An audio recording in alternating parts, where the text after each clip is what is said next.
La idea del presente foro es justo reflexionar acerca de los límites y de los alcances que tuvieron los gobiernos progresistas en América Latina y hacer una lectura desde la experiencia mexicana. Porque la idea es no repetir los mismos errores, los mismos problemas, los mismos desaciertos. Y justo en algún momento, como parte de diversas actividades, la asociación civil, la organización juvenil que aquí representamos, Relevo 21, se puso a trabajar con el Instituto Nacional de Formación Política y con la Brigada para Leer en Libertad, y llegamos al acuerdo que este tipo de foros son muy importantes para recuperar las calles. Sin más, bueno, quiero hacerles una pequeña introducción sobre la temática que hoy nos trae aquí. Y bueno, a ver, para empezar hay que entender que los gobiernos progresistas no surgen así, en espontáneo, de la nada.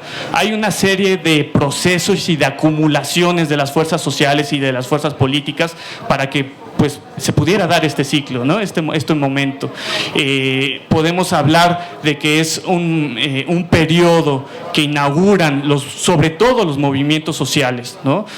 Tenemos por allí al Ejército Zapatista de Liberación Nacional en el 94, ¿no? Tenemos por ahí también a los piqueteros en Argentina, tenemos al Movimiento de Trabajadores Sin Tierra en Brasil, a los movimientos indígenas contra la privatización del agua y del gas en Bolivia, ¿no? Tenemos también los movimientos sociales de protesta contra los fraudes electorales en el 88, 2006 en México. En fin, hay una variopinta, un abanico diverso de movimientos sociales que van generando acumulación política, aunque no en todos los casos eso significó llegar a ser gobiernos progresistas. Ahora bien, el periodo de los gobiernos progresistas que inaugura el gobierno de Hugo Chávez en el 99 fue seguido también de procesos y transformaciones gubernamentales muy interesantes, ¿no? Con el gobierno de Néstor Kirchner y después de Cristina Fernández en Argentina, de Tabaré Vázquez y José Mujica en Uruguay, de Lula da Silva y de Dilma Rousseff en Brasil, de Evo Morales en Bolivia, de Rafael Correa en Ecuador, en fin. Sin embargo, ¿qué es lo que aquí queremos rescatar? Bueno, queremos rescatar varias problemáticas. Entre esas, lo que nos interesa es decir que no en todos momentos podemos hablar de realmente un posneoliberalismo, una etapa posneoliberal. La pregunta es, ¿qué elementos son los que impiden que haya un momento de posneoliberalismo real o neodesarrollismo, de los adjetivos que se le quieran asignar, ¿no? Y bueno, en ese sentido a mí me parece que una cosa que hay que rescatar hoy día acá como una cosa fundamental para una experiencia progresista latinoamericana es el caso de esta ilusión que genera el desarrollo, es decir, el desarrollo capitalista. Ahora, como parte de las actividades que hemos hecho en el Instituto Nacional de Formación Política, nos vamos dando cuenta que de verdad, es en serio, en las clases populares a lo largo y ancho de la República, hay un deseo real, hay un anhelo profundo por conseguir un desarrollo capitalista de México. Es decir, se cree, a ver, poniéndolo en otras palabras, hay mucha gente que tiene la ilusión de que en algún momento vamos a llegar a ser una potencia capitalista, ¿no? Una gran potencia capitalista mundial. Y bueno, hay que tener en cuenta que hay que traer este tipo de experiencias para desmontar ese tipo de ilusiones. ¿Por qué? Porque es súper importante. Bueno, la experiencia brasileña muestra, bueno, y la Argentina también, muestra entre otras cosas que incluso se llegó a hablar de Brasil que era una potencia mundial, se llegó a hablar de que había un camino de desarrollo capitalista real, ¿no? Como potencia mundial. Y bueno, lo que hay que decir es que hoy día, a pesar de todo, en América Latina seguimos condicionados de un elemento central, la dependencia económica, político, cultural hacia los centros globales. Es decir, no puede haber desarrollo capitalista sin existir subdesarrollo de por medio. No se puede desarrollar una economía sin subdesarrollar a otra. ¿Qué estamos queriendo decir? En el hipotético caso de que México pudiera desarrollarse como una potencia capitalista, pues habría que subdesarrollar y subordinar a toda América Central y aparte de Sudamérica, ¿no? Como un primer elemento. Y además tendría que, en ese hipotético caso, de que no existir una vecindad tan poderosa como la de Estados Unidos, ¿no? Que de ninguna manera permitiría, bajo su lógica imperialista, permitiría, ya llegó acá con nosotros el doctor Darío, por este lado, de ninguna manera permitiría el desarrollo capitalista de un país como México. ¿Por qué entonces sería importante renunciar a esta ilusión del desarrollo capitalista en México? Pues es súper importante porque de lo contrario no se va a generar un nuevo proyecto político de largo aliento. Es decir, si nuestro proyecto político se ciñe a desarrollar el capitalismo como potencia, ¿no? A través de proyectos como el transísmico, a través de rescate al sector energético, a través de este tipo de proyectos, nos vamos a encontrar con una limitante. Los países latinoamericanos seguimos condicionados a ser países exportadores de materia prima, de energéticos, de petróleo, de gas, de cobre, ¿no? De oro, de plata, es decir, y de mano de obra además. Las maquilas, ¿qué son sino eso, ¿no? Es decir, nuestro proyecto político no puede ir por ahí, porque de lo contrario hay que entonces pensar cuáles pueden llegar a ser los problemas y los limitantes de un proyecto político a partir de esta postura. Creo que el caso de Brasil nos ilumina bastante, nos echa luz, pues, arroja luz, ¿no? ¿Por qué? Bueno, porque justamente no podemos pensar solamente este giro o este avance ultraconservador en la región con un Macri en Argentina, con un Bolsonaro en Brasil, con un Duque en Colombia, con un Piñera en Chile, con un Lenín Moreno en Ecuador, si no entendemos que los gobiernos progresistas también contribuyeron, ¿no? En esta conflictividad.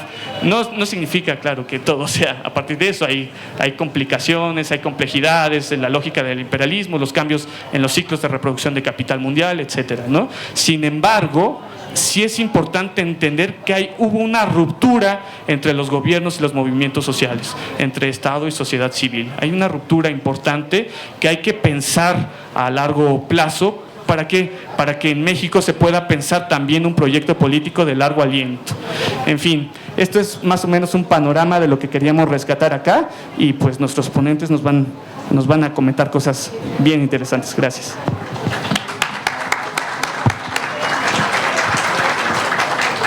Bueno, agradecemos a Pablo por esa breve introducción al panorama general sobre una de las limitantes de los gobiernos progresistas, que es fijar al desarrollo capitalista como horizonte.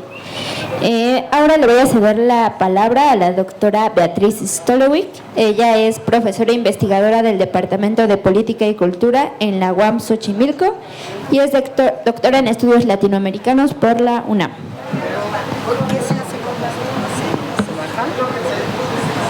Se pone ahí, no se oye, ¿verdad? ¿Hay que qué? Pegarse, espérate.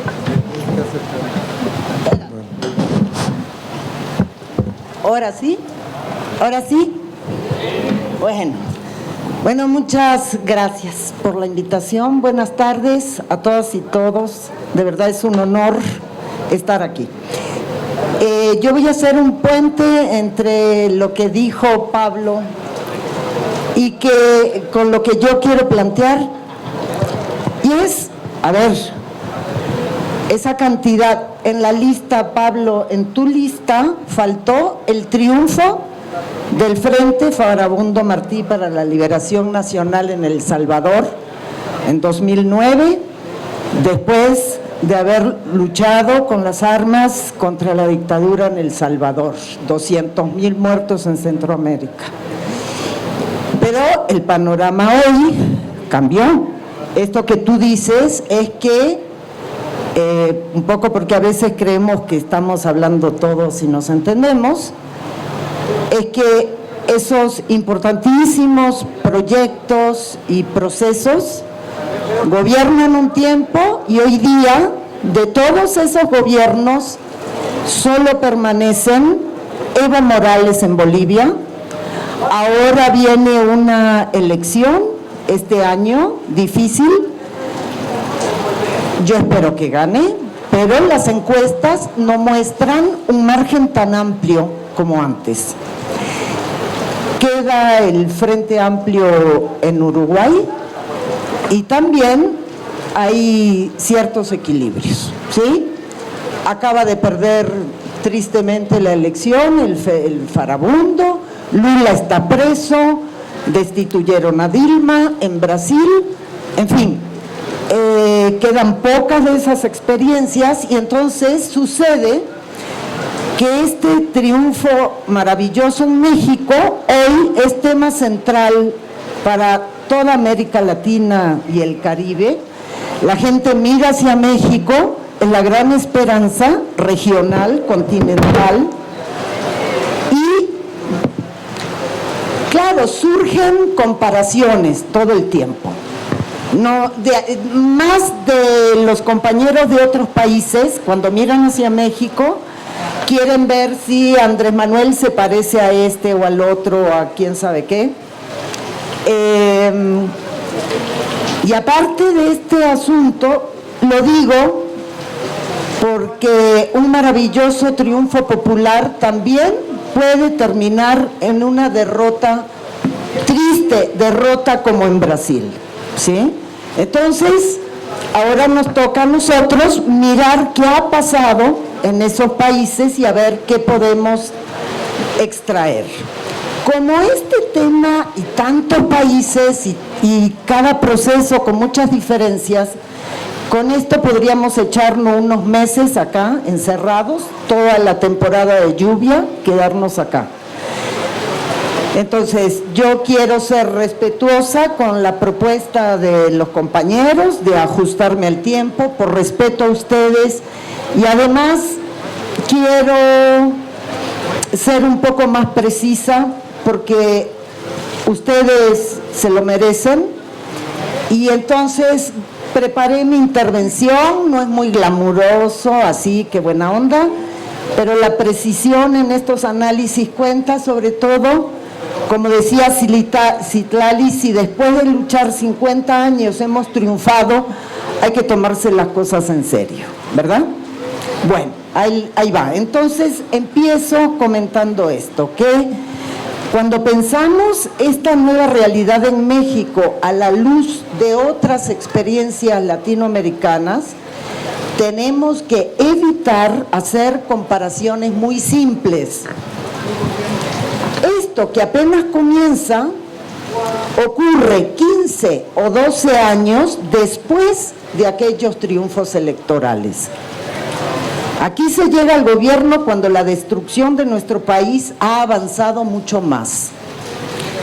No solo en el saqueo económico y en la destrucción de la naturaleza, o en la transformación del Estado y de las leyes para asegurar ese saqueo por 50 o 100 años, sino también en los efectos que esto ha tenido en la sociedad. Y con la singularidad, caso único, de ser frontera con Estados Unidos, con todo lo que esto implica. De modo que las dificultades y los desafíos nuestros son más grandes.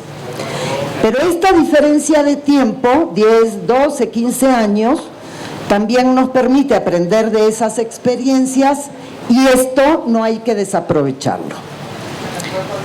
Porque también hay mucho en común. En todos los casos se tuvo como estandarte oponerse al neoliberalismo. Los pueblos saben lo que ha significado en sus condiciones de vida. Sin embargo, cuando se dice neoliberalismo, no significa lo mismo para todos.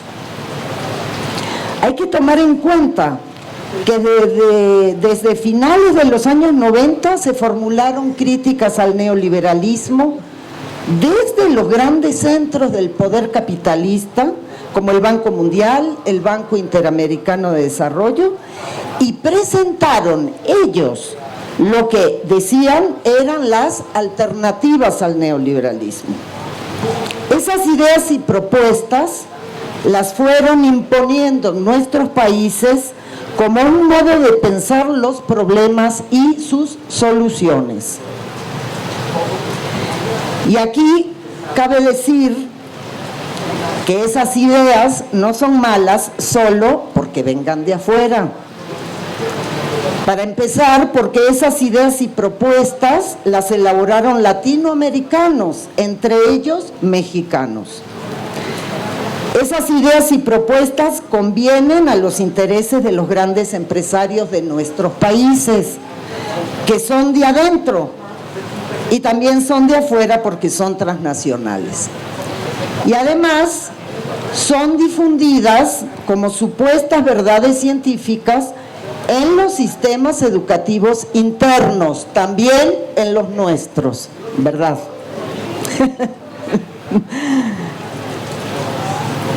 El proyecto sistémico, o sea, elaborado por el capital, por el gran capital, al que llaman postneoliberal, se elaboró desde hace 20 años, antes de los triunfos electorales de la izquierda y el centro izquierda.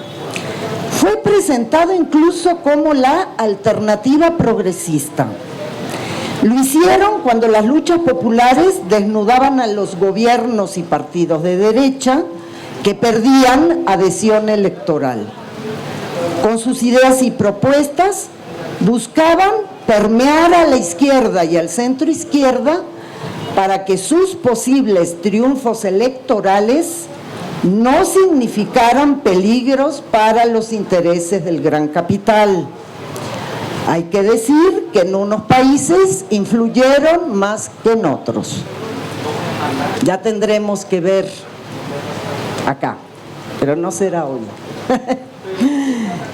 De modo que, atención, aunque se usen las mismas palabras, neoliberalismo, posneoliberalismo, progresismo, pueden tener contenidos e intenciones muy diferentes. Esos intelectuales y operadores políticos sistémicos hicieron su elaboración a fines de los 90, cuando las crisis financieras ponían en riesgo las ganancias del capital financiero, en el que están fusionados todos los grandes empresarios. Su objetivo era que el Estado les asegurara las ganancias. El argumento para convencer era el siguiente, o es el siguiente: que los empresarios no invertían productivamente y no se generaba empleo porque tenían que hacerlo de sus propias ganancias y por eso se iban a la especulación. Y que eso era el neoliberalismo.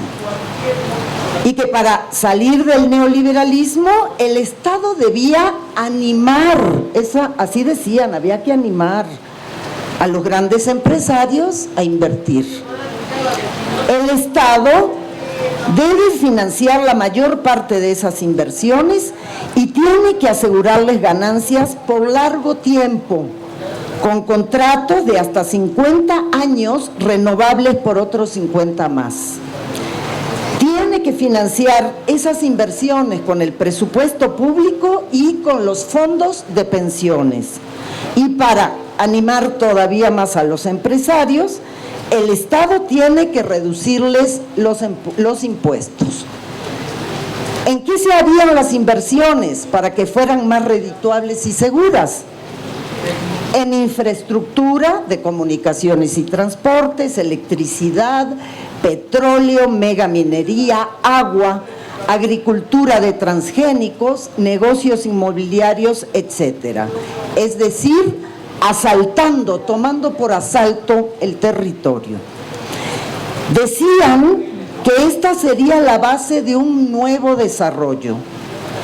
Impulsaron en todos los países las leyes de asociación público-privada para todos aquellos negocios que acabo de mencionar, que también se extendieron a salud, educación, ciencia y tecnología, cárceles, etcétera.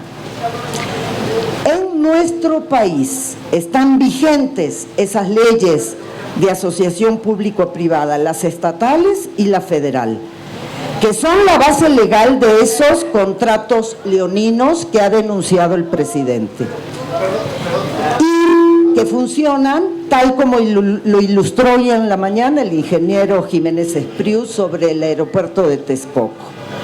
Todavía son ley.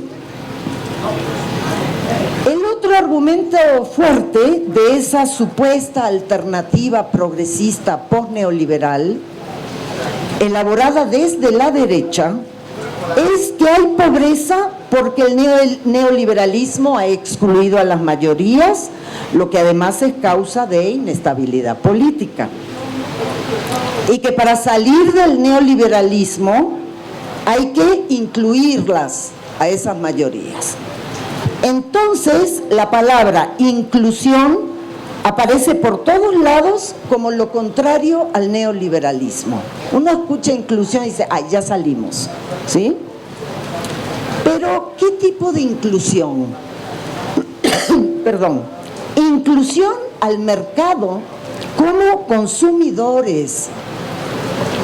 Que todos compren los bienes y servicios que necesitan o desean, incluidas salud y educación. Y eso se presenta como el bienestar. Y para que puedan ser consumidores hay que facilitarles acceso a créditos, por los que además pagarán intereses.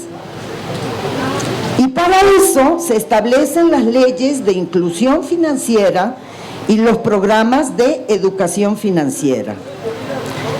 A los que estén peor habrá que transferirles dinero en efectivo por un tiempo para que también compren esos bienes y servicios. Entonces, esto que ellos llaman el nuevo bienestar incluyente, suena precioso, ¿verdad?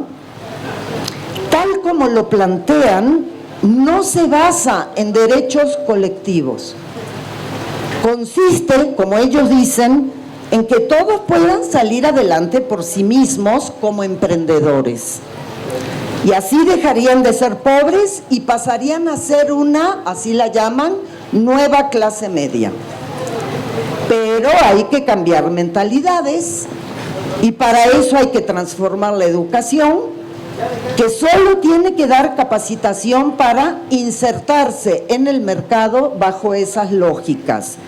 Y a eso se le llama calidad educativa. También en México está vigente la Ley de Inclusión Financiera y se desarrollan programas de educación financiera dizque para crear emprendedores cuya operación ha rendido inmensas ganancias a los bancos. De manera muy gruesa, este ha sido el marco ideológico que se fue imponiendo sobre el post-neoliberalismo. De los países con gobiernos llamados progresistas, Brasil ha sido el primero en ejecutar esas políticas del nuevo desarrollo post-neoliberal bajo los gobiernos de Lula da Silva y después con los de Dilma Rousseff, ambos del Partido de los Trabajadores. No hay tiempo para comentarlo con más detalle, pero podemos destacar, ilustrar con algunos fenómenos. Se habla mucho de la empresa brasileña Odebrecht, por el asunto de las mordidas millonarias a funcionarios para conseguir contratos en obras de infraestructura. Lo que no se analiza es el nivel de ganancias que ha obtenido Odebrecht en esas asociaciones público-privadas, ni que su expansión en toda América Latina y el Caribe, y también con mucha fuerza en África, estuvo impulsada por financiamientos del Banco Nacional de Desarrollo Económico y Social, el BANDES, que es un banco público brasileño, que llegó a financiar hasta el 80% de lo invertido por Odebrecht fuera de Brasil, y que además se potenciaba con el financiamiento público de los otros países en los que hacía asociación público-privada.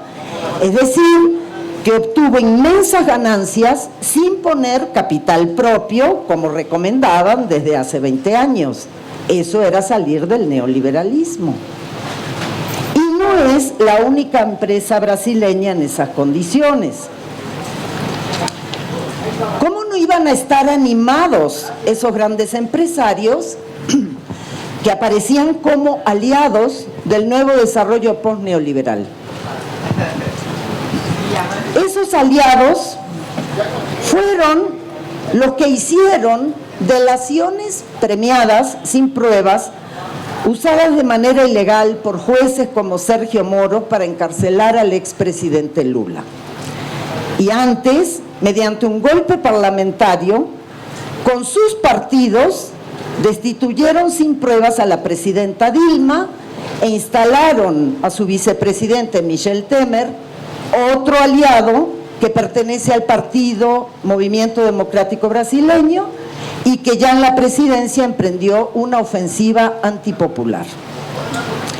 El 15 de abril del año pasado, justo hace un año, en el periódico La Vanguardia de Barcelona, le hicieron una entrevista a Dilma Rousseff. Le preguntaron, entre otras cosas, si como presidenta se arrepiente de no haber hecho algo. Y Dilma contestó, cito, ¿quién no se arrepiente? Pero no es esta la cuestión. Tendría que arrepentirme de haber escogido como vicepresidente a un traidor. Me arrepiento de haber reducido los impuestos de los empresarios creyendo que invertirían, pero aprovecharon para aumentar su beneficio. Fin de Dilma. Y como en Brasil se desarrollaron políticas de inclusión y aumentó el consumo, también se enriquecieron mucho los importadores, las grandes casas comerciales y sobre todo los bancos. A todos ellos les rebajaron los impuestos. Pero al Estado le entraba dinero por las exportaciones de soya transgénica y otros productos agropecuarios, de minería, etcétera, que durante unos años tuvieron precios elevados en el mercado mundial. Y con eso pudieron financiar las políticas sociales sin cobrarles impuestos al gran capital. Después esos precios internacionales bajaron. Si recuerdan, se ponía como ejemplo a Brasil porque había sacado de la pobreza a 40 millones y se decía que habían ingresado a la nueva clase media. Las encuestas mostraban un gran apoyo al gobierno petista en esos años. Tampoco es posible analizar en detalle las políticas sociales. Digamos solamente que es verdad que en 10 años, ya culmino, ¿sí? Que en 10 años se crearon 21 millones de empleos con el llamado nuevo desarrollo, pero eran trabajos en su mayoría de entre 1 y 2 salarios mínimos. Y aunque hubo aumentos salariales, el salario mínimo solo alcanzaba para adquirir menos de la quinta parte de la canasta básica.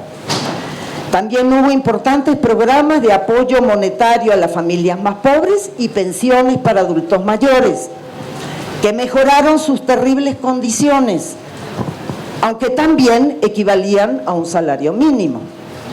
No alcanzaba. Todos ellos, los pobres, sí pagaban impuestos.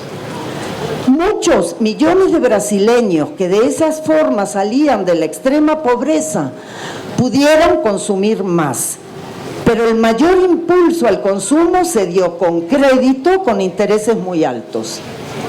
La deuda de las familias más pobres se duplicó. En 2006 comprometían un poquito menos de una cuarta parte de sus ingresos, en 2015 se duplicó, la mitad.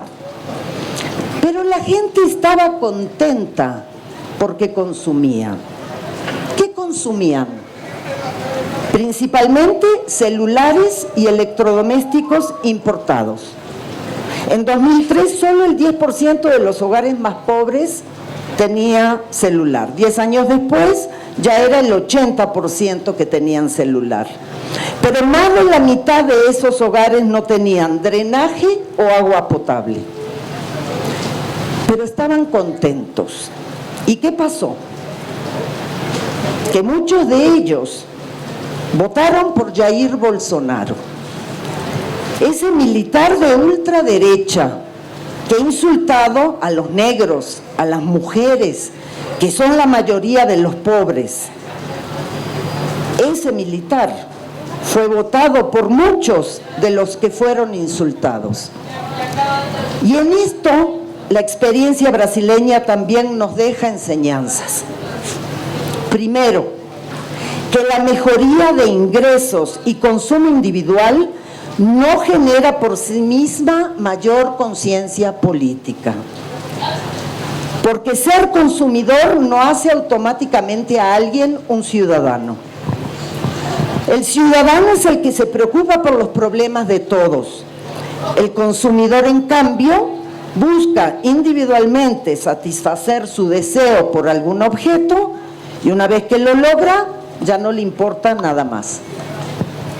Hay estudios brasileños que muestran que muchos de los que se convirtieron en consumidores creyeron que lo lograron por sus propios medios, por ser emprendedores, como decía la propaganda, y no identificaban que hasta eso tuvo que ver con impulsos dados por los gobiernos del PT.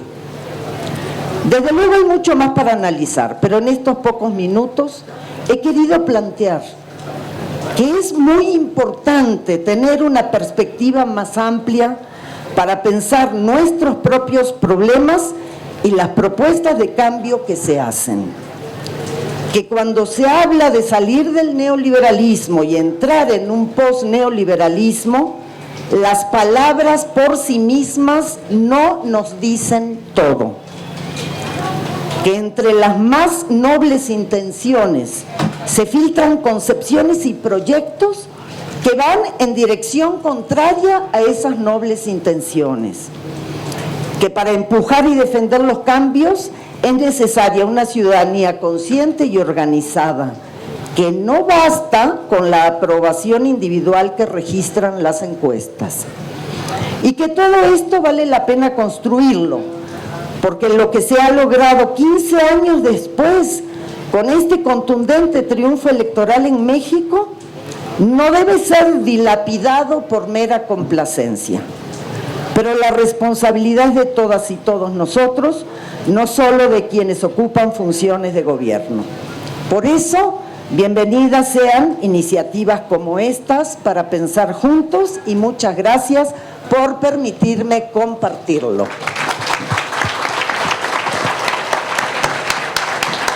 Muchas gracias, doctora Beatriz. Bueno, ella ya lo dijo muy claro, hay que pensar bien de dónde viene esto del posneoliberalismo, dejar de pensar las desigualdades a partir del consumo, y fue muy clara, un ciudadano, ser consumidor no te hace ciudadano nada más. Y bueno, ahora voy a ceder la palabra al doctor Lucio Oliver. Sí, no hay problema, doctor Darío. Y lo presento. Él es doctor en Sociología por la UNAM, postdoctor en Sociología Política por la Universidad Federal de Ushuaia, es profesor de tiempo completo del Centro de Estudios Latinoamericanos de la UNAM.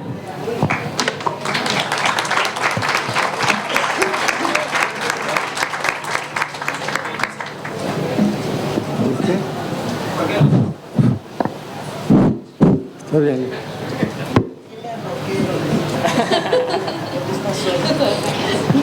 Bueno, buenas tardes. También para mí es un gusto estar con ustedes, ver que se mantiene un ánimo de participación, de combate, de lucha,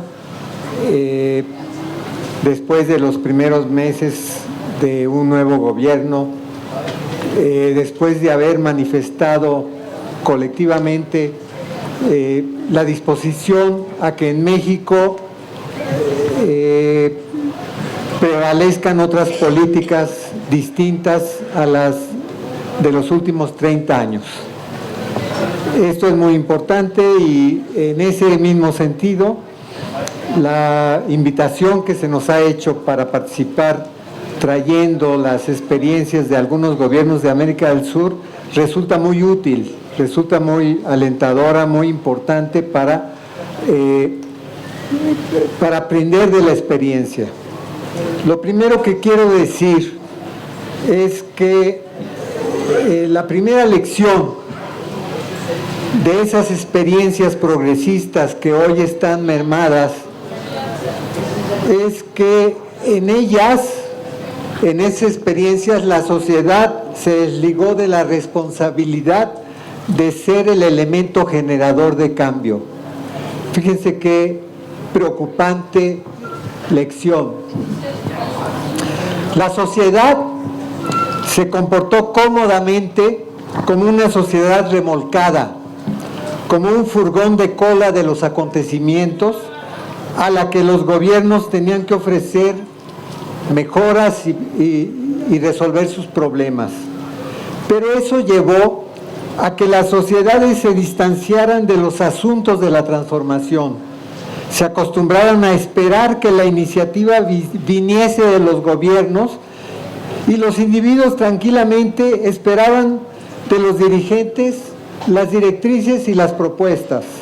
Resultado de ello fue una pasividad ante los medios, ante los órganos políticos, ante los empresarios y ante los políticos profesionales, hasta llegar incluso a asumir una pasividad ante la sustitución de esos gobiernos por otros de tipo conservador de derecha. Cuando surgieron en la sociedad como resultado de las iniciativas progresistas, fuerzas políticas que decían que era necesario parar las transformaciones, incluso retroceder, la sociedad en esos países, en general, no supo reaccionar. Esa es la primera gran lección. La sociedad no hizo suyo el cambio, la generación de un cambio. Dejó que otros, que las instituciones, que los políticos se encargaran de los asuntos públicos, de los asuntos del Estado. Y eso significó una gran debilidad de esos gobiernos progresistas y, por supuesto, una exclusión de la sociedad como actor político de las transformaciones. Eso no puede suceder en México.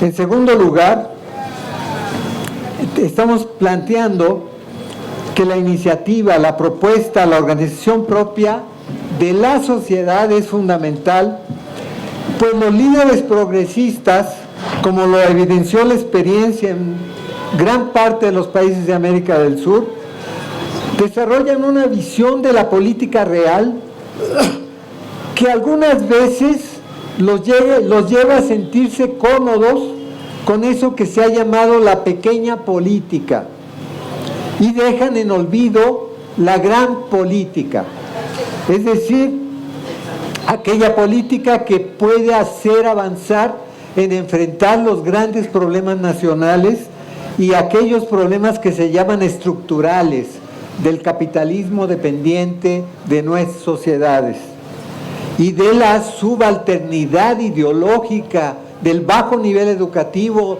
del bajo nivel político de la mayoría de la sociedad. La sociedad entonces tiene que elevarse para ser protagonista de la gran política y para poder conducir a aquellos líderes progresistas que, como bien se decía en la mesa anterior, accedieron a los asuntos públicos sin experiencia, pero para conducirlos a que realmente trabajen soluciones para los grandes problemas nacionales.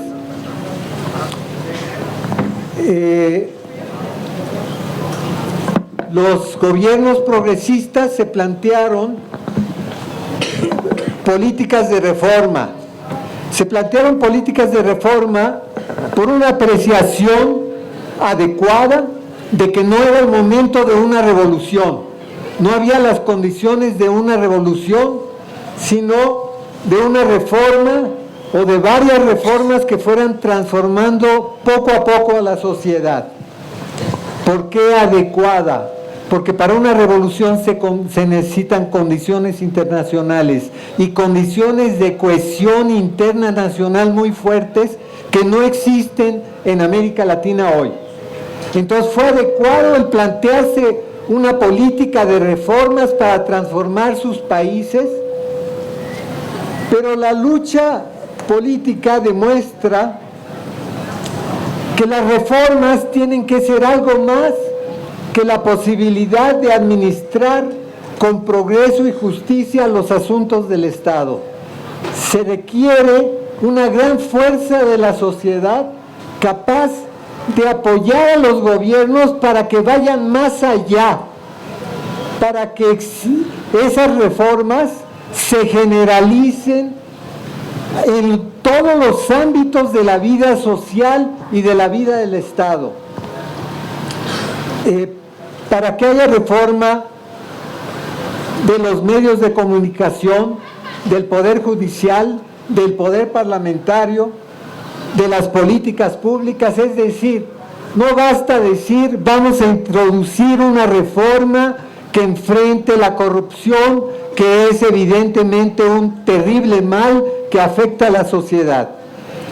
Es importante que la sociedad empuje para que las reformas se generalicen, para que se reforme todo, porque esta es una opción, una situación especial que vive los países en un momento en que se están viniendo abajo los grandes paradigmas que ha construido el capitalismo mundial y que se han reproducido en nuestros países. La globalización que se nos vendió como una necesidad para el mundo, en realidad era un proyecto de las grandes élites de poder económico y político, y hoy está haciendo crisis, está viniéndose abajo, porque no era solo un paso más en la mundialización del capital, sino que era un proyecto político de exclusión y de sobreexplotación de sociedades y recursos, y eso no se vio.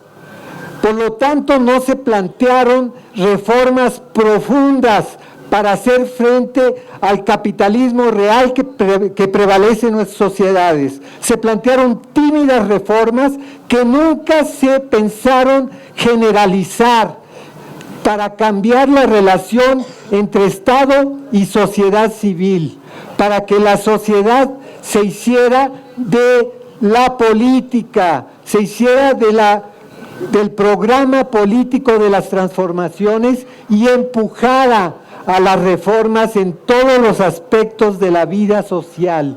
Esto es muy importante, eso no pasó, se pensó que las políticas podrían ser conducción burocrática progresista, conducción con elementos de justicia, elementos de beneficio y dignificación de los trabajadores, lo cual está muy bien, pero si no se generalizan las reformas, ningún proyecto de transformación puede avanzar. Esto es una lección importantísima de la experiencia de los gobiernos progresistas. No generalizaron las reformas, se plantearon reformas tímidas y prácticamente no fueron más allá de introducir algunas políticas sociales de beneficio económico corporativo a los trabajadores. Solo eso, pero con eso no se cambia la sociedad. ni se modifican las relaciones de fuerzas. Entonces, la experiencia es, necesitamos empujar como sociedad organizada para que se generalicen las reformas en todos los ámbitos de la vida social y de la vida pública. Si no, este gobierno y estos gobiernos no van a llegar muy lejos, porque generan reacción. ¿Ustedes creen que las nuevas políticas no van a generar reacción? Lo van a hacer. ¿Y cómo va a expresarse la reacción? Por la vía de las instituciones existentes. Por eso hay que cambiarlas. Por eso hay que modificar la relación sociedad-estado, para que la sociedad se reforme y se convierta en un gran actor político con autonomía, aunque esté aliada con el gobierno progresista, pero que se asuma autónoma para poder empujar por una generalización de las reformas. Esto fue muy importante. Así que la sociedad tiene que construirse como un actor político decisorio por vía del debate. Por eso es bienvenido el debate, bienvenido esta discusión, pero también por la vía de la autoorganización. Me pregunto, ¿todos ustedes están organizados? ¿Están organizados en sus barrios? ¿Están organizados donde trabajan? ¿Están organizados en la política? Eso es central. Una sociedad que no tiene autoorganización no puede ser actor político. Y esa es la pregunta: ¿cómo nos vamos a organizar para que nuestra fuerza no sea individual de tipo de un voto, sino sea la fuerza del derecho colectivo organizado y actuante? Entonces la pregunta: ¿estamos organizados todos? ¿Estamos llevando la cuarta transformación a nuestra vida social, a nuestro trabajo, a nuestras fábricas, a nuestras escuelas, a nuestros comercios, a donde trabajamos como trabajadores? Esa es la pregunta central. La cuarta transformación no está allá, está en nosotros, y está en que la sociedad se autoorganice para que no se debiliten los gobiernos progresistas, para que no queden como una burocracia separada de la sociedad, porque entonces se debilitan, porque entonces pierden fuerza, para que sus propuestas se generalicen. Y para eso no solo hay que organizarnos, hay que debatir, sino que hay que desarrollar perspectivas teóricas. Esto es muy importante, elevar el nivel ideológico y político con una construcción de teoría, porque la teoría es importantísima para entender las contradicciones de fondo que tienen las sociedades, para entender los conflictos, más allá de los buenos y los malos, más allá de los que están por el cambio o los que no están convencidos por el cambio. Hay profundas contradicciones sociales que tenemos que entender. Tenemos que entender teóricamente el mundo en que vivimos para poder participar en su transformación. Y quiero plantear 3 grandes problemas teóricos que necesitamos empezar a trabajar todos desde ya para elevar nuestro nivel ideológico y político. El primer problema teórico es: entendemos el mundo actual en donde se da nuestra iniciativa de cambio. Estamos entendiendo cómo nos condiciona lo que se llama el dominio mundial del gran capital, el peso del capital financiero, el poder de las élites que dominan el mundo, cómo nos condiciona, o creemos que vivimos un país aislado. Si ni bancos tenemos, no tenemos bancos nacionales para impulsar verdaderamente el desarrollo. Tenemos que hacer miles de esfuerzos para ver de dónde conseguimos un poco de dinero para impulsar proyectos de transformación en el campo, proyectos de trabajo en la ciudad, proyectos de elevación cultural. No tenemos dinero porque no tenemos grandes bancos nacionales. fueron vendidos al capital transnacional. No tenemos una industria integrada propia que nos permita diseñar proyectos de desarrollo propios. Somos maquila internacional. No dominamos nosotros la economía mundial. La economía mundial nos domina y nos somete. Por eso, teóricamente, necesitamos entender que la globalización actual es una globalización excluyente de las mayorías y bárbara en sus consecuencias sociales frente al trabajo y frente a los recursos naturales. Es una economía que abusa del deterioro y la extracción de nuestros recursos naturales. Entonces la globalización es un proyecto político de las grandes élites mundiales. Y la pregunta teórica es, ¿cómo puede un país, un Estado nacional, enfrentar esa globalización e impulsar una globalización distinta?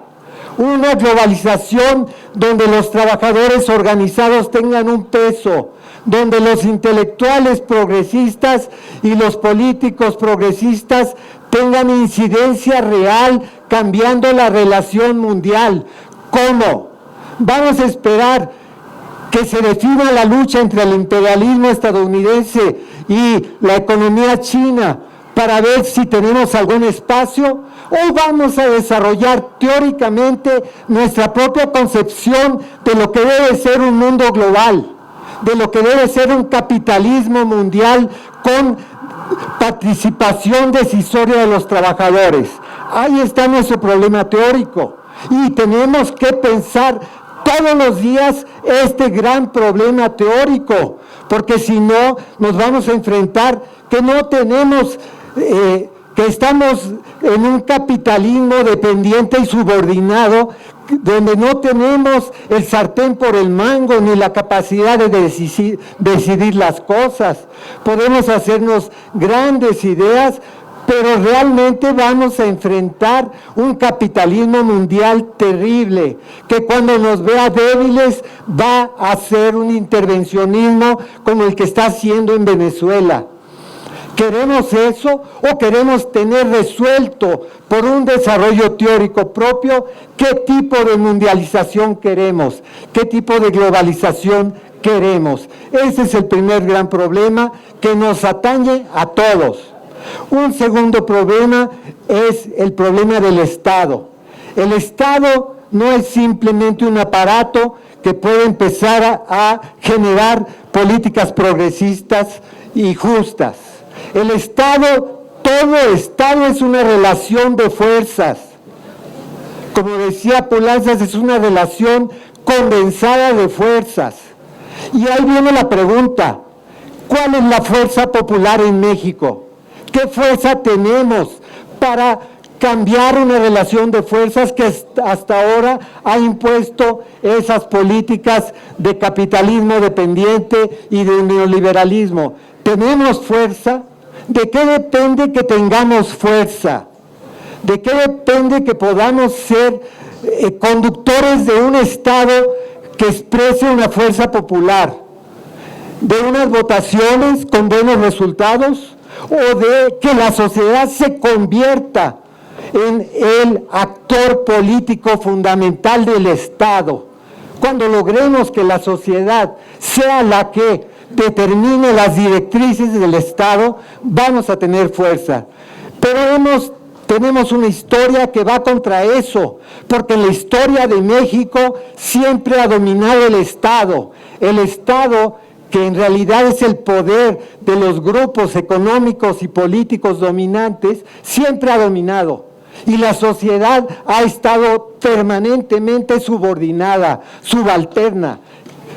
¿Cómo vamos a pasar de esa historia en donde la sociedad se satisfacía con algunos beneficios económicos, con un poco de trabajo precario, a una sociedad donde la sociedad decida los asuntos públicos? ¿Qué fuerza necesitamos para eso? Necesitamos crear poder, un poder popular que no tenemos y que no hemos tenido todavía en la historia de México. Si no, no estaríamos conmemorando el asesinato de Zapata, que murió porque luchaba porque la sociedad misma fuera un poder, y así lo mataron. Entonces, en pleno siglo XXI, ¿cómo vamos a tener poder para que digamos está cambiando la relación de fuerzas?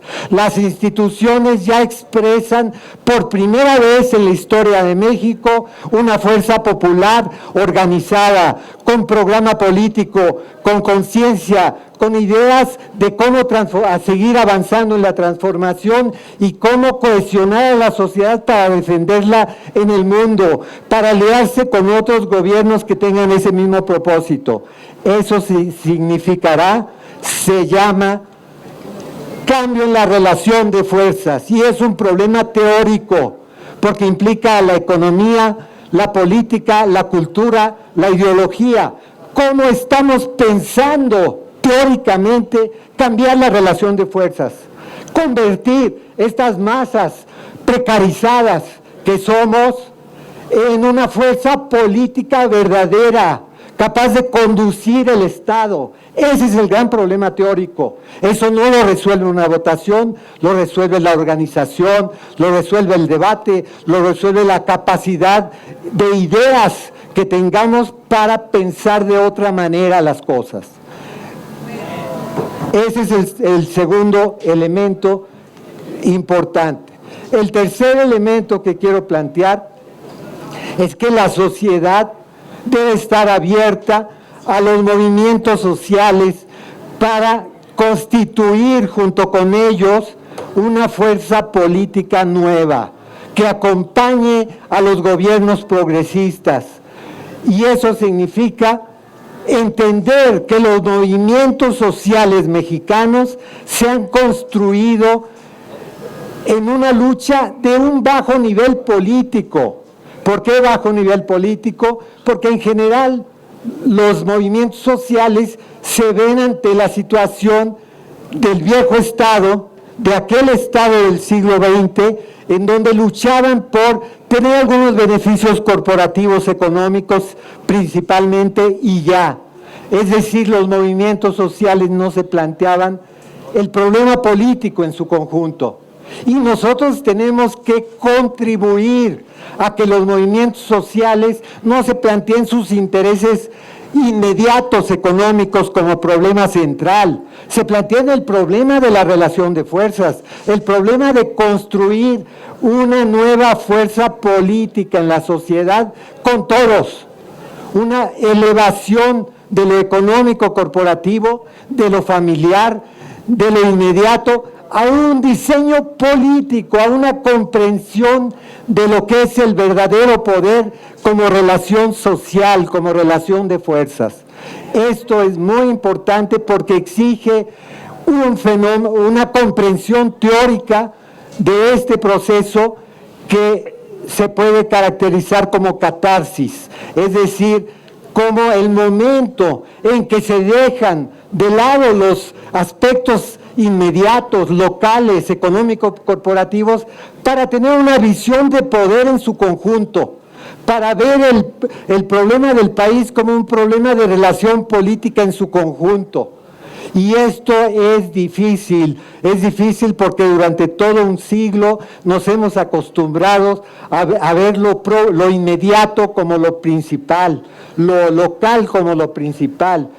¿Dónde está la posibilidad de vincular el interés inmediato, por más legítimo que sea el interés de tener un empleo, el interés de que haya derechos de género, derechos de jóvenes, derechos de adultos mayores, derechos sociales? ¿Cómo relacionamos eso con el problema del poder?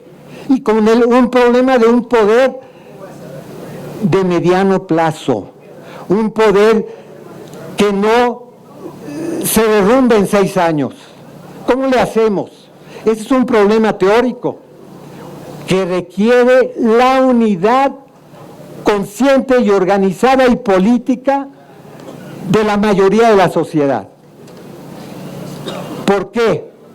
Porque si no cambiamos a la mayoría de la sociedad, si no hacemos una lucha civil por cambiar a la mayoría de la sociedad, eso no va a pasar.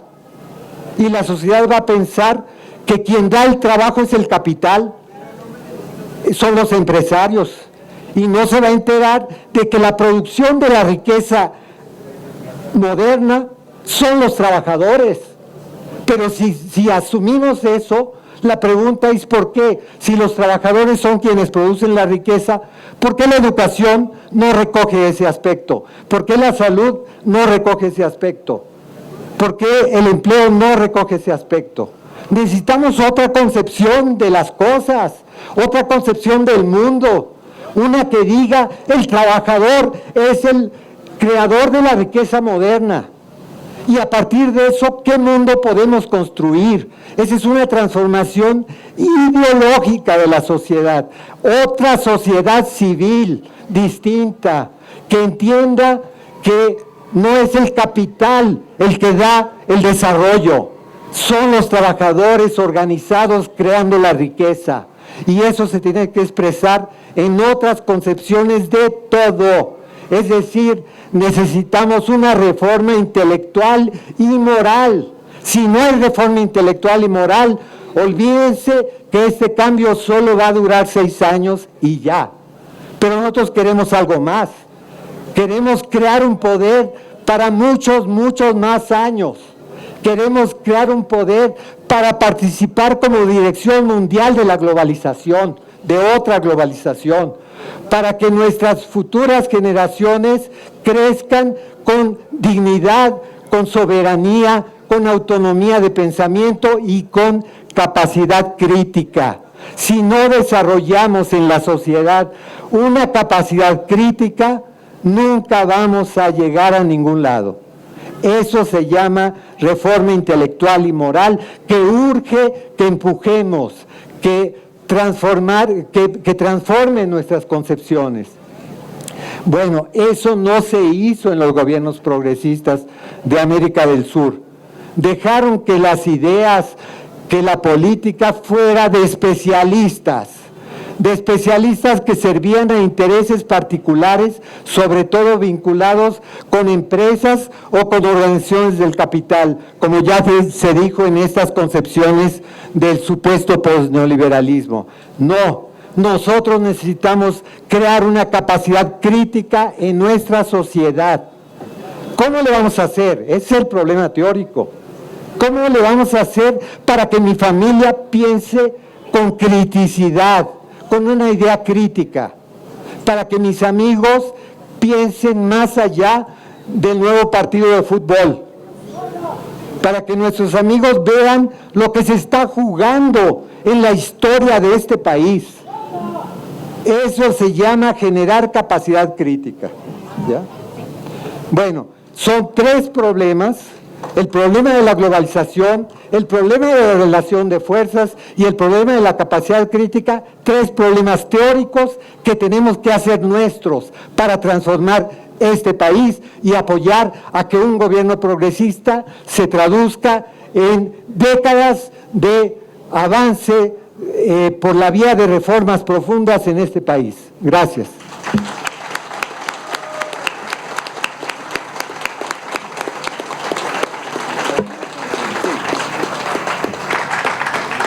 Bueno, gracias, doctor Lucio. Ahí está el gran reto, apropiarse de la cuarta transformación a través de la organización y dotarnos de herramientas teóricas. Y bueno, finalmente le voy a ceder la palabra al doctor Darío Saldinas. Él es doctor en Ciencias Sociales por la Universidad Iberoamericana, investigador asociado del Consejo Latinoamericano de Ciencias Sociales y académico y profesor de tiempo completo de la Universidad Iberoamericana. Sí.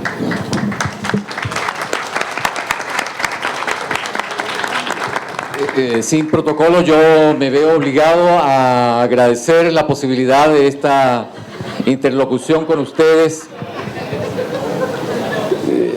venir a esta magnífica feria, novena del libro, y además después de la jornada del día tener este tiempo para pensar en la política, para pensar en nuestra política y para reflexionar sobre las condiciones en que se desarrollan nuestros desafíos hoy. Decíamos en un principio, y yo suscribo esta idea, yo agradezco mucho a quienes nos invitaron a la Brigada Cultural y todo lo que esto significa para leer en libertad, para pensar la política desde México, recogiendo aquello que pueda ser recogida de las experiencias de América Latina y el Caribe y de la política norteamericana hacia nuestra región. Yo creo, en primer lugar, que las historias políticas no se repiten. Sin embargo, cuando estamos ante desafíos comunes, ante procesos en los que podemos advertir adversidades compartidas, yo creo que tenemos que poner el acento justamente en aquellas experiencias que se han desarrollado más allá de México. No para calcar ni intentar reeditar lo que ya se ha hecho, sino para aprender de lo que se hizo y de lo que no se hizo y de lo que se emprendió y se dejó de emprender cuando se tenía que avanzar. La primera cuestión que yo quiero decir es que América Latina vivió en la reciente historia una experiencia extraordinaria, que no es la Revolución Cubana, pero que después de la Revolución Cubana es la experiencia más profunda que hemos vivido en nuestra región en términos de enfrentar al capitalismo de este tiempo. Y el capitalismo de este tiempo es el neoliberalismo, como lo señalaron mis colegas, que no solamente se expresan a través de políticas, sino que es portadora de un sistema de dominación que tiene un enjambre ideológico, es decir, una forma de conquistar el mundo y una forma de reproducir las sociedades. De manera que cuando nosotros desde México celebramos esta mayoría electoral de 30 millones de ciudadanas y de ciudadanos, estamos colocados en esa misma senda de lucha antineoliberal. No creo que el ciclo de la lucha antineoliberal y los procesos progresistas hayan llegado a su fin simplemente por el hecho de reconocer las reversiones que hoy día se han desarrollado y se han instalado en una franja muy importante de nuestro continente.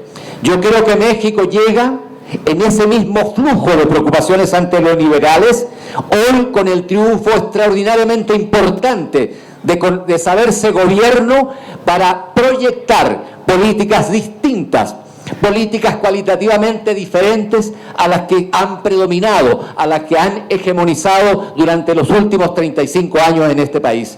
De manera que estamos en ese mismo flujo de América Latina y el Caribe, compartiendo los desafíos que hoy se nos presenta cuando se da la posibilidad inédita, magnífica, de poder plantearse la transformación en esta sociedad que tanto ha luchado y que ha podido llegar desde julio del año pasado y la ratificación en diciembre, de poder transitar con senda propia y trazar su propio destino en el marco justamente de las grandes luchas del continente.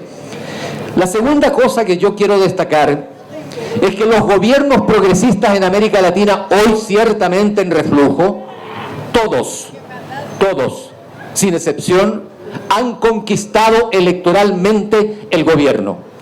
Y desde allí, unos más que otros, han radicalizado sus proyectos de reformas antineoliberales. Y esto yo creo que es extraordinariamente importante para pensar dónde estamos hoy en México, qué queremos de este país y cuánto queremos transformar y cuál será el itinerario que seamos capaces de construir desde este momento en que se constituye un gobierno de mayoría en este país. Subrayo algo importante que se ha dicho en esta mesa y que creo que es extraordinariamente útil para pensar comparativamente en los grandes desafíos.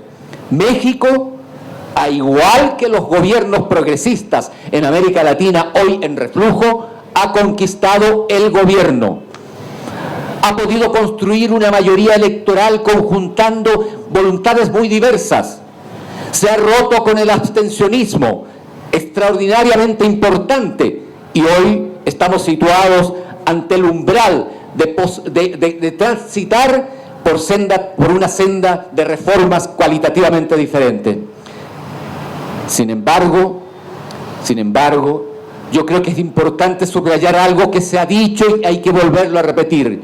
Conquistar el gobierno es un acto extraordinariamente importante de la ciudadanía, como en México, pero no significa la conquista del poder político que habrá de garantizar, que habrá de darle sustentabilidad y que habrá de transformar esa mayoría electoral en un consenso activo desde la ciudadanía capaz de defender a su gobierno e incluso ser críticos cuando el gobierno no está respondiendo frente a lo que ha prometido. No es el caso de México, pero esa es la experiencia de América Latina.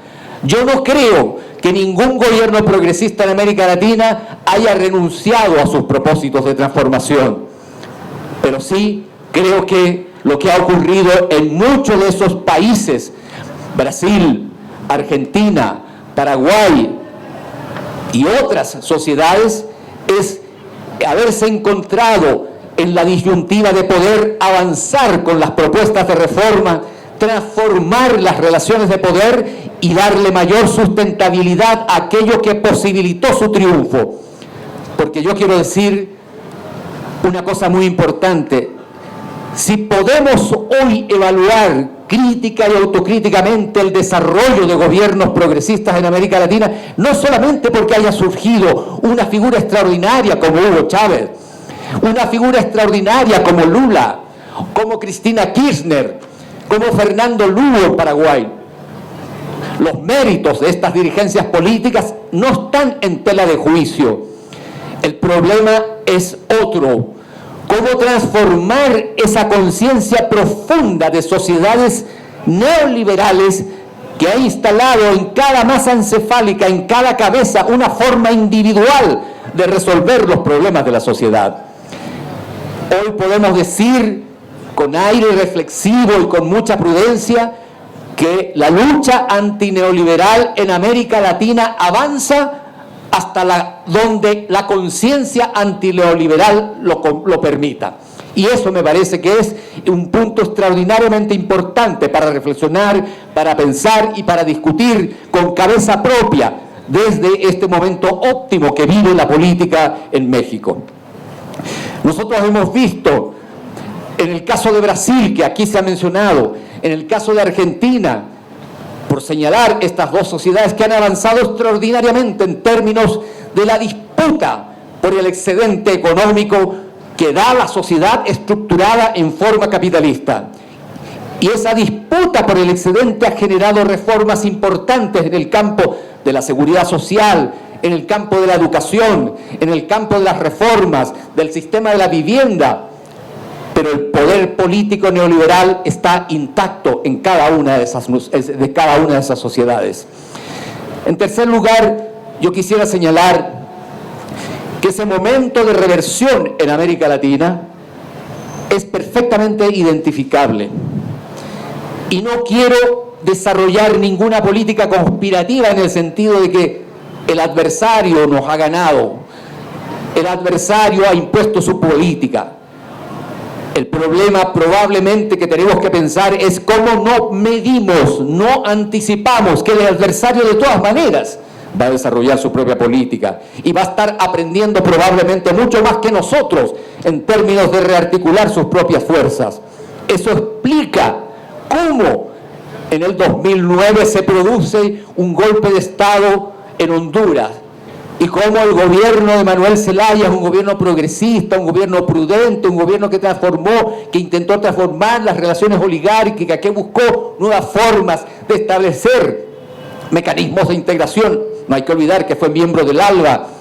Vive un golpe de Estado de nuevo tipo, que a diferencia de los golpes anteriores, este golpe no es sangriento, sino que es un golpe parlamentario e institucional, a igual que el que se efectuó contra el gobierno de Lula en el 2012, de igual manera como el impeachment golpista contra el gobierno del PT en Brasil, destituyendo a Dilma Rousseff.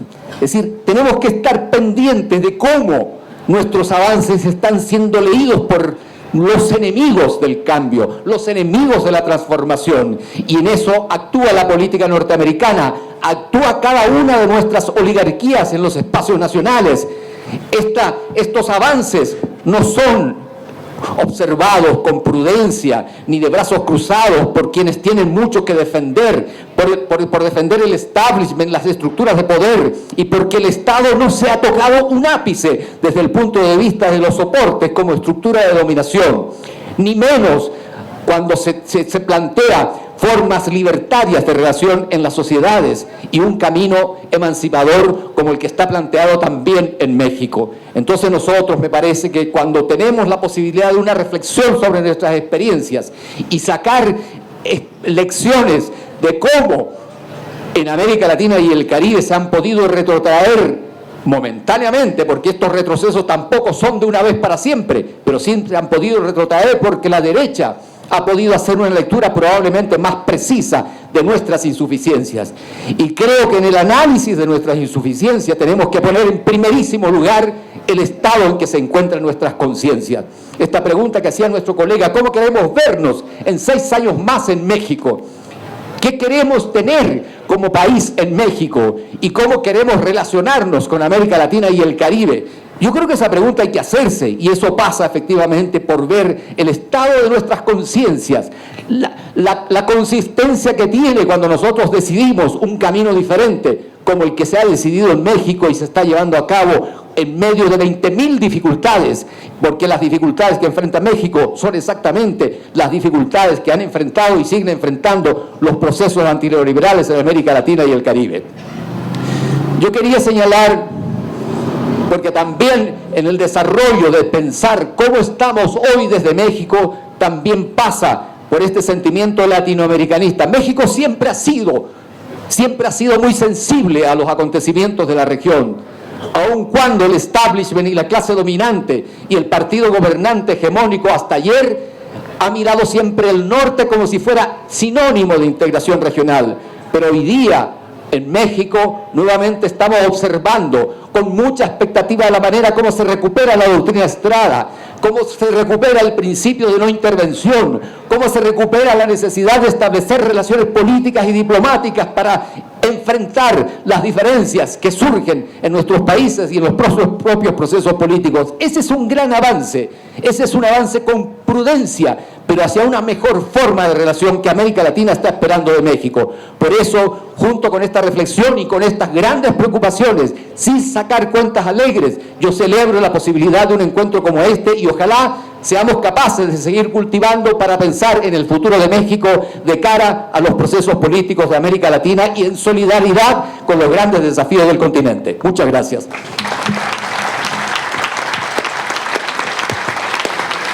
Bueno, se tiene que fomentar la conciencia antineoliberal, es lo que se dice acá.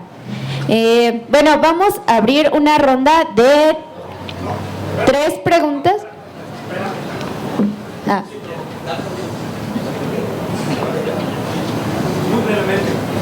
Ok. 3 preguntas que sean de 30 segundos, así muy concretas. Que venga la gente al micrófono, una persona de acá, una de acá y una de atrás. 3 personas nada más por... Sí, si se puede un hombre, una mujer o... Hay que seguir. O un adulto, un joven, así. Muy breves, por favor, de 30 segundos.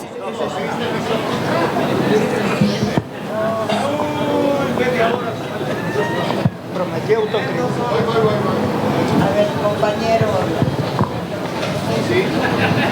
Profesor Oliver y al panel, ¿cómo construir una teoría de la vanguardia revolucionaria rumbo a la transformación del neoliberalismo cuando se está en la miseria como un pueblo como los tarahumaras o los huicholes o en Xochitlahuaca o Metlatón o Guerrero?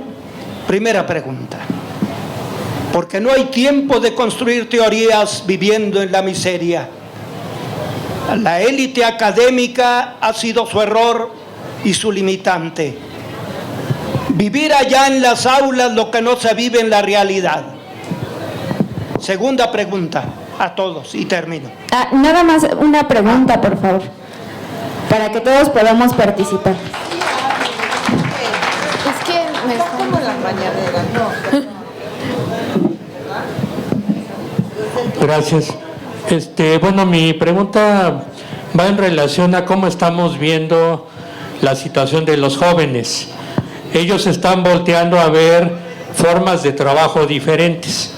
Por ejemplo, se habla de la economía colaborativa y donde, por ejemplo, el joven se inserta a trabajar con sus propios recursos, por ejemplo, en las plataformas digitales, realiza un trabajo, le pagan una miseria, pero no le dan seguridad social, no se hacen cargo de reconocer una relación laboral.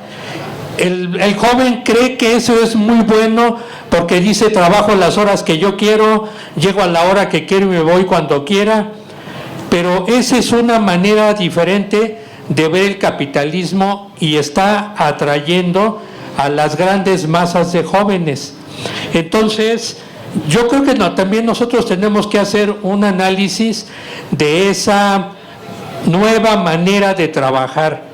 Entonces, mi pregunta es esa: ¿cómo están ustedes haciendo la crítica de la nueva etapa capitalista? Porque incluso la economía colaborativa hace una crítica del neoliberalismo y dice que hay que desaparecerlo. Bueno, pero ahora resulta que está peor ese capitalismo de economía colaborativa. Entonces mi pregunta es ¿cómo hacen esa crítica de esta nueva fase capitalista? Gracias. Si no hay otra pregunta, ¿hay otra pregunta? Espera, así. Aquí tengo. Buenas noches. Mi pregunta va en este sentido. ¿Ustedes creen que en nuestro país existe realmente un movimiento de liberación nacional?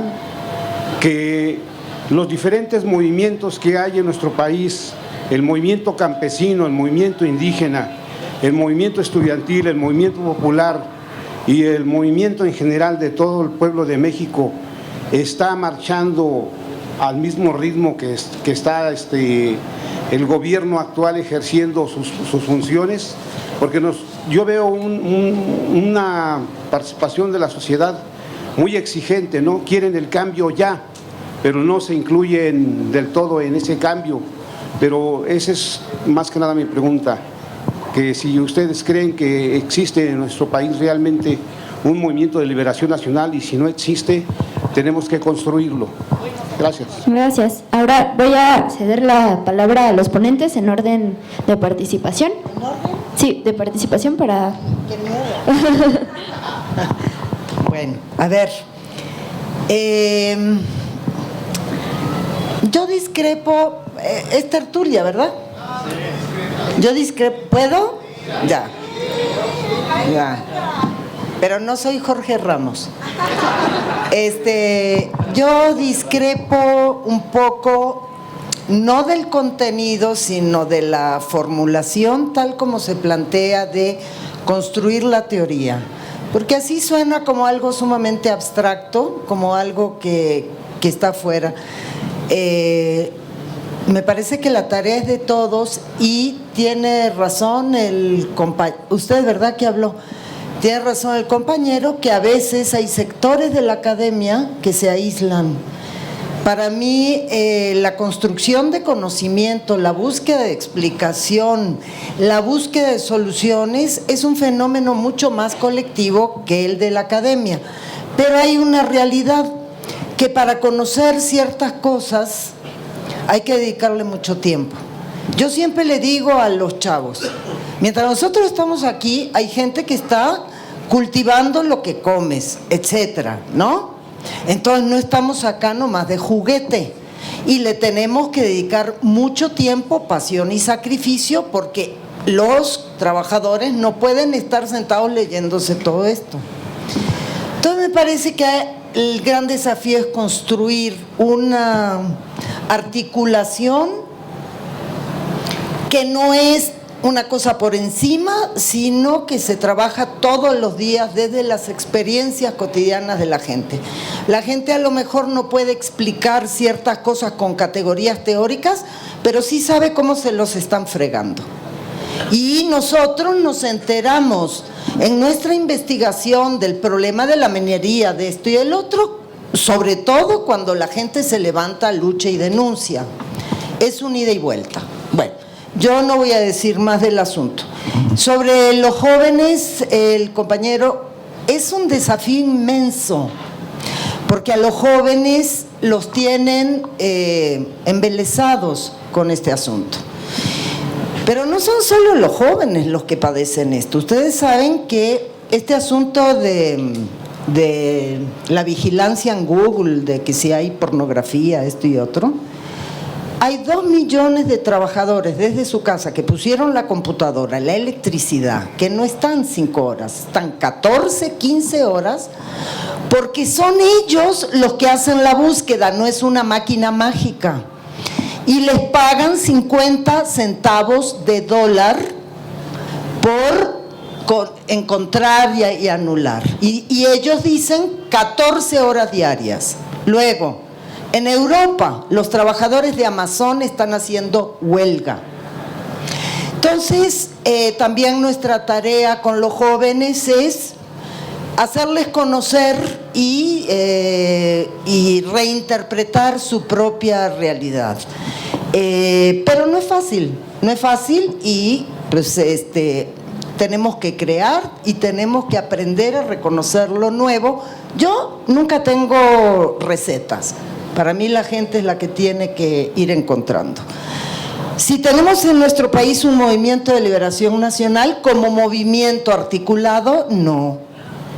Si logramos articular las miles de luchas y resistencias en cada rincón del país, que son resistencias a la defensiva. Ahora celebramos que un juez anuló una explotación minera en Puebla, pero en general son de resistencia, no de avance. Bueno, esa es tarea también colectiva y yo aquí sí diría que estoy totalmente de acuerdo con lo que dice Lucio, en el sentido, porque decía el compañero, también con razón, la gente ha sufrido tanto agravio, tiene tanta necesidad que no puede esperar que le prometan para 6 años comer, sanarse, etcétera. Entonces la urgencia y también porque ahora sí la gente perdió el miedo, no me van a reprimir ni corretear, se expresa la demanda. Eso es inevitable. Pero el asunto no es frenar a la gente. Ese es normalmente el error de los gobiernos. Y desde luego a mí me suena la reforma educativa, no me voy a extender. Al contrario, los gobiernos se tienen que apoyar en la gente. Porque un gobierno solo, como dice Lucio, para enfrentar al gran capital internacional, ya vimos lo que les hacen, hasta un juicio mañido. Pero si un gobierno tiene al pueblo atrás, empujando en la calle o atrás al costado, los otros se van a medir. Y eso se construye, no hay recetas. ¿Será porque yo estoy acostumbrada pues, a trabajar en esto con los chavos? De recetas nada, de pensar, crear y recoger las experiencias.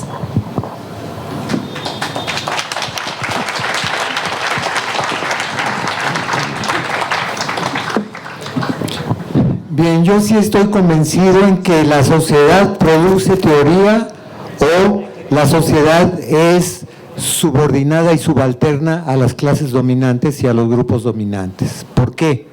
Porque la teoría no es más que la conciencia profunda de lo que se vive, y eso no es atributo de un grupo de intelectuales encerrados en su torre de marfil. La teoría es un producto colectivo, es una labor colectiva y lo mismo la necesita el tarahumara que está sufriendo la miseria, la gente que está oprimida en los barrios periféricos, que la gente que vive en esta Ciudad de México y que trabaja todos los días. No es, si la sociedad no se crea como una fuerza teórica, la sociedad no va a ser un actor político profundo, un actor político real. ¿Cómo puede ser una sociedad con ideas subordinadas un actor político?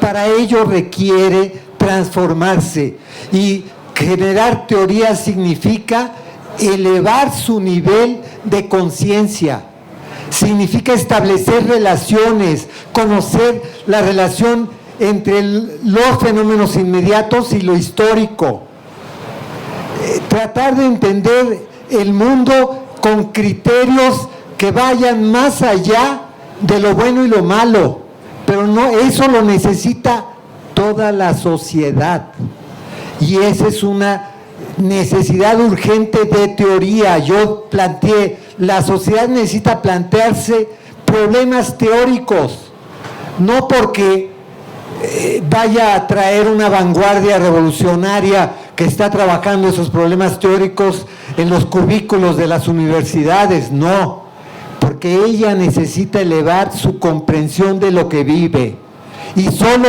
eso la convierte en actor político, nada más lo va a hacer.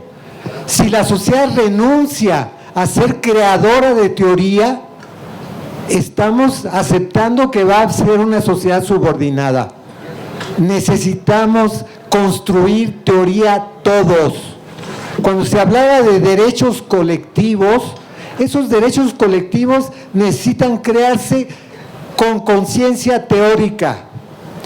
La teoría, no hay que tenerle miedo a la palabra, al contrario, la teoría nos va a enriquecer porque pone frente a los individuos los problemas que vive. Eso significa teoría. Y claro que sí, no es que surge de la noche a la mañana, necesita empezar a pensar e integrar categorías que son útiles para pensar de otra manera los problemas.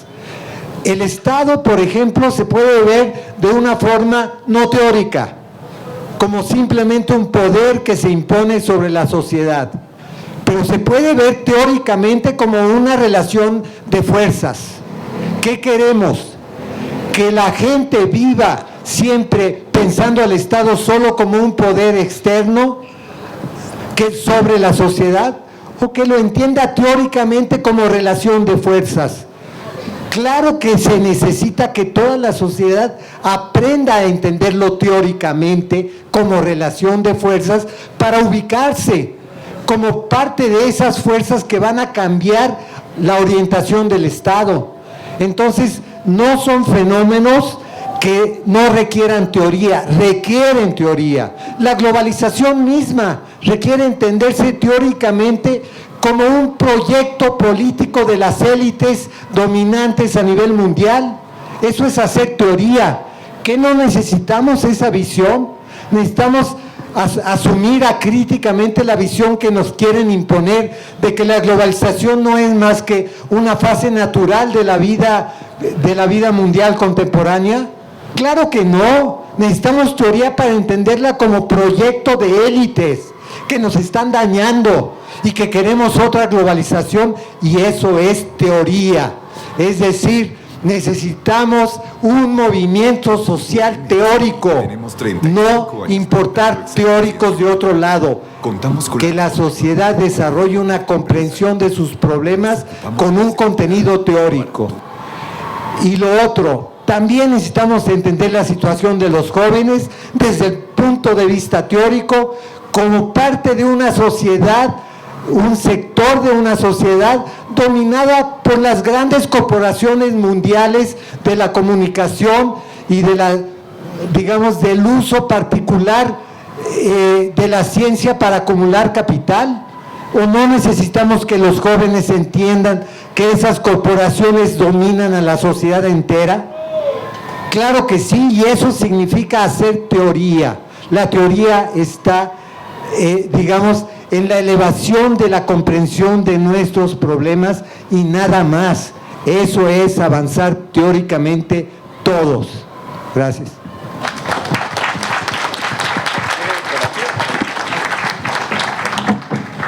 Sí, todas las preguntas que se han formulado me parece que son importantes y que apuntan a aspectos. ¿Sí se escucha? ¿Sí se escucha? Sí. Y que apuntan hacia aspectos que me parecen que son relevantes. El tema de los jóvenes.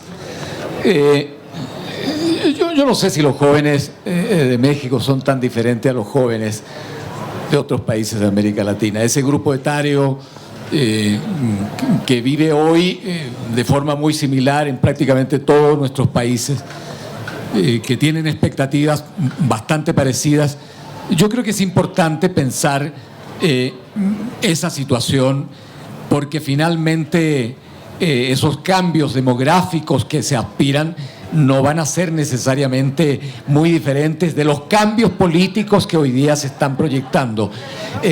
Tenemos que ver, por ejemplo, cómo ha sido la conducta electoral de los jóvenes en un país como México, cómo se han comportado el 1 de julio en México, qué pensaron ese día con respecto a lo que estaba ocurriendo en nuestros países. Esas preguntas me parece que están hoy día esperando mejores respuestas, y por eso celebro la posibilidad de colocar sobre esta mesa esa interrogante.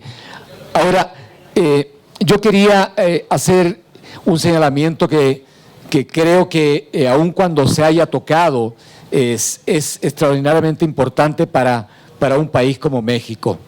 Y quiero referirme a la política norteamericana. La política norteamericana ha sido aparentemente una política de observación respecto de los acontecimientos de este país. Sin embargo, no hay que esperar absolutamente nada bondadoso, no solo por las excentricidades y las desmesuras de quien ocupa hoy día la Casa Oval en Washington, sino por la trayectoria y por la propia historia misma de la política norteamericana hacia nuestra región. Nosotros observamos con enorme preocupación, más allá de las exageraciones, las señales que se emiten hacia este país y hacia el conjunto de la región. El tema migratorio, por ejemplo, que es un tema extraordinariamente sensible, más allá del muro. Lo que pretende la política norteamericana es que México haga el trabajo sucio respecto de las caravanas, respecto de la presión que se desarrolla del triángulo en la parte sur de México. Yo creo que hay que estar muy atentos, estar pendientes de la forma en que se está desarrollando esta política y prepararse para lo peor. Y no lo digo en un sentido de que hay que necesariamente construir terrenos cada vez más complicados, sino más bien tener presente hasta dónde puede llegar esa política, por lo que hemos podido observar hasta dónde llegan las políticas hoy día frente al proceso bolivariano en Venezuela, frente al tema de Cuba, que se ha restablecido y redoblado la problemática del bloqueo, y frente a los otros procesos de la región. Esos procesos no son indiferentes para una reflexión que tenemos que hacer forzosamente desde México. Muchas gracias. Bueno, a mí me parece que una de las cosas más importantes que hay que llevarse como reflexión, como conclusión, es que, bueno, por sí mismo los gobiernos no cambian grandes cosas, ¿no? Se pueden hacer avances, pero las transformaciones de fondo, reales, profundas, solo la pueden generar las fuerzas sociales. Es decir, la sociedad organizada, la sociedad movilizada, ¿no? La sociedad convenciendo, activa, no replegada. Yo creo que a los jóvenes, una cosa que hemos sostenido en Relevo 21 es que a los jóvenes nos robaron el futuro. Los gobiernos neoliberales hicieron eso. No, uno ya no puede proyectarse, ya sabemos que no vamos a tener pensiones, ¿no? ¿Por qué? Porque además sabemos que los trabajos que existen son subcontratados. Ahora hicimos una campaña contra el outsourcing en la nueva Ley Federal del Trabajo. Y hay que ver, porque todavía pareciera que va a pasar esa Ley Federal del Trabajo sin contemplar el tema del outsourcing. Perdón, pero no podemos acceder a pensiones en trabajos que duran periodos muy pequeñitos y que no te dejan contratos de largo plazo, ¿no? En fin, me parece que entonces aquí lo fundamental es entender que si no hay sujeto social construido, organizado, movilizado, activo, calle por calle, colonia por colonia, escuela por escuela, trabajo por trabajo, porque sí, es decir, uno de los problemas, creo yo, o sea, ahora hicimos una gira a Tamaulipas, Aguascalientes, a Durango, y una constante que encontramos fue que la gente está disputándose por los cargos, están peleando por cosas bien pequeñitas, ¿no? Están el debate es un debate de pequeña política, es decir, un debate de cargos por cargos, pero no hay un debate de largo plazo. Es decir, a mí lo que me preocupa es que el proyecto de Morena fue el proyecto de gobierno de Andrés Manuel, pero en el fondo no hay proyecto a más largo plazo, y creo yo que aquí hay que poner énfasis, porque si Morena no genera un proyecto desde sus bases sociales en los que se discutan los grandes temas, no importa el lugar más pequeñito, no importa el pueblo más pequeñito que sea, no importa la facultad más pequeñita, no importa el trabajo más pequeñito, lo importante es que en cada uno de esos espacios se estén discutiendo cosas que atañen a toda la sociedad, ¿no? De lo contrario, no se puede hablar de unidad, no vamos a poder hablar de unidad si no hay un proyecto que empuje a más allá de un sexenio, porque eso es lo que va a pasar, ¿no? Vamos a tener ya que debatir en 6 años, en 5 años, qué va a pasar, quién va a ser el siguiente presidente o presidenta y cuál va a ser el plan de gobierno, pero ahorita, desde ahora, la sociedad tiene que estarse organizando para discutir esos grandes temas. ¿Qué es lo que proponemos desde el Instituto de Formación Política? Y creo que el Instituto tiene una gran tarea en ese sentido, es que lejos de meterse en las disputas, de que si me dijo, que si el cargo, que si tal, hay que ponernos a discutir cosas fuertes, cosas importantes, hacia dónde va a ir México, qué es lo que va a transformar este país. Entonces, nosotros como Relevo 21 y como parte del Instituto de Formación Política Nacional, llamamos a que se conformen círculos de estudio, grupos organizados, pero que estos grupos no sean solo por existir, ¿no? Sino, bueno, que ya de por sí es muy importante, sino que llamemos a debatir temas importantes, debatamos la agenda nacional, debatamos qué es lo que pasó en las mañaneras, pero también debatamos a los clásicos, ponernos a leer qué es lo que está pasando, formarnos, pues.